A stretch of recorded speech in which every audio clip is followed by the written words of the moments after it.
Girls don't get angry. Boys don't cry. Anger management.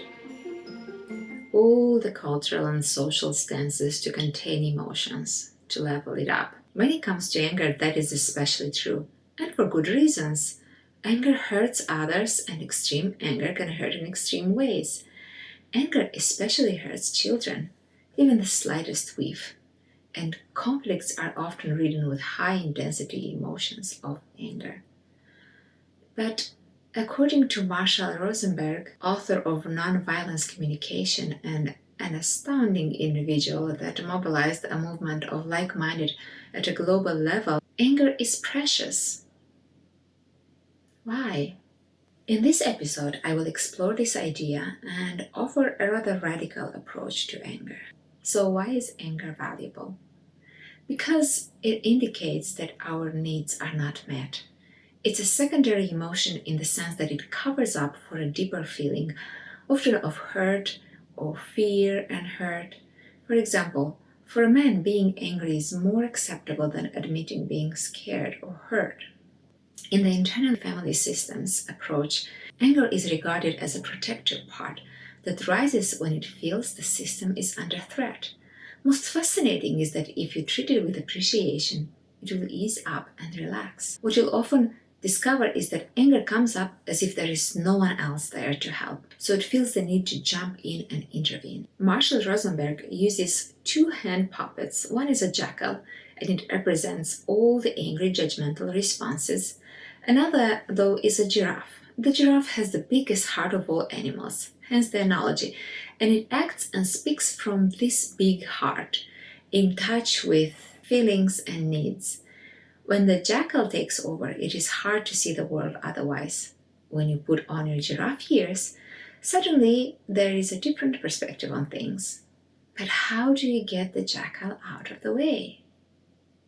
Well, you don't. You listen to it, to your own anger, from a big giraffe heart, with the giraffe ears on.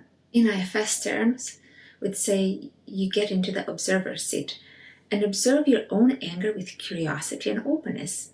I see you. I'm here. And you can ask, what made you show up like this? What are you afraid would happen if you didn't? Note that the typical response to anger are to repress it, or ease it through drinking or dissociating in other ways, release it through sports or rationalize it, bringing in other perspectives. These all fall into healthy and unhealthy approaches to deal with it. In therapy, though, you can deal with the root cause of it, the underlying pain typically linked to previous experiences.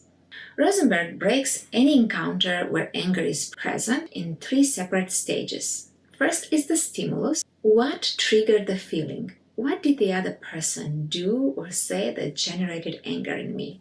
Second is the cause. And he states, don't ever think that what others did caused you anger. It's your own thinking. The cause of anger is because we think the way people are taught to think, to live under dictatorships. Life alienating and violence provoking. Wow, that is big. What does it mean?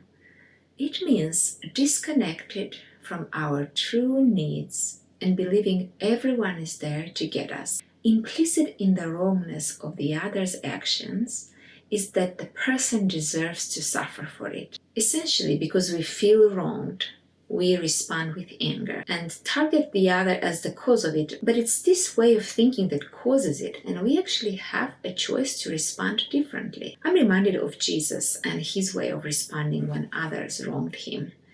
He did not find it necessary to make them suffer or punish them.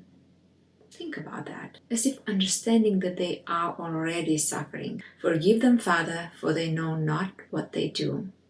At the same time, the worst thing you can do when angry is to think you shouldn't be angry. Of course you'll be angry when others are wronged or you are wronged.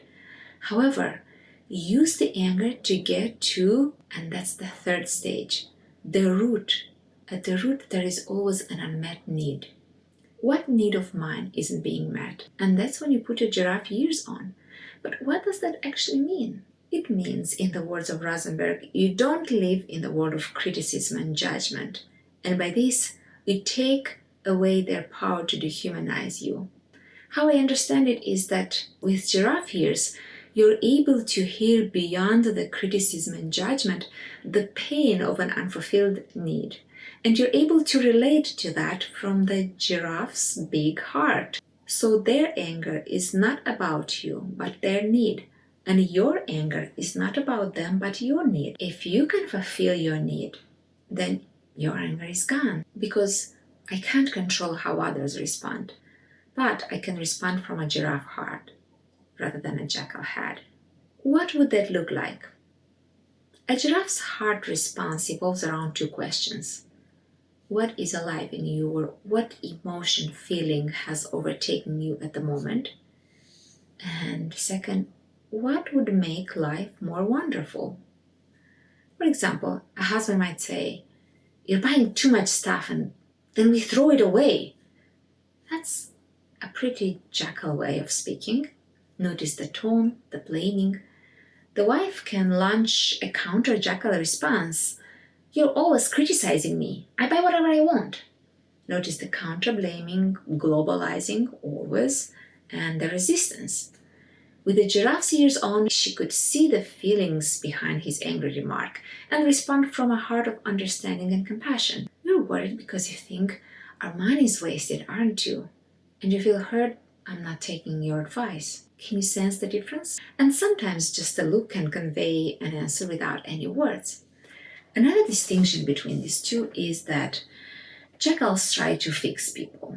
For example, at work, you share with a colleague a problem that bothers you or a loss you suffered. A typical jackal response would be to give you some advice or reassure you, tell you what to do, because they feel uncomfortable with the pain of others. Giraffes, on the other hand, empathize and connect and just stay present with your pain before anything else. They are okay to let you be. They don't feel the need to fix it for you. In IFS, this refers to being connected to our core self with its compassion, understanding, curiosity, and the rest of the amazing qualities that anyone has and can access. Anger is viewed as just a part of us. When it takes over, it causes that disconnect from our true needs and our core self. Tuning into it, letting it be, and observing it with openness, gaining some space so that you can dialogue with it, find out what it's all about and how you can help it, is the most effective first step. From there, you can get some help with underlying causes, especially if it's past trauma involved. In conclusion, welcome your anger. How does it protect you? What needs remain unfulfilled behind it? Don't ever think others caused it, but put your giraffe's ears on, connect to your heart to see the need under your reaction or their jackal reaction of anger. What are you feeling? Anger. What's it about? They never see me. Is there an unfulfilled need behind? I feel lonely. What can I do to help? As opposed to expecting others to fulfill it and punishing them in anger if they don't. I hope this is useful. If so, please share and subscribe for more.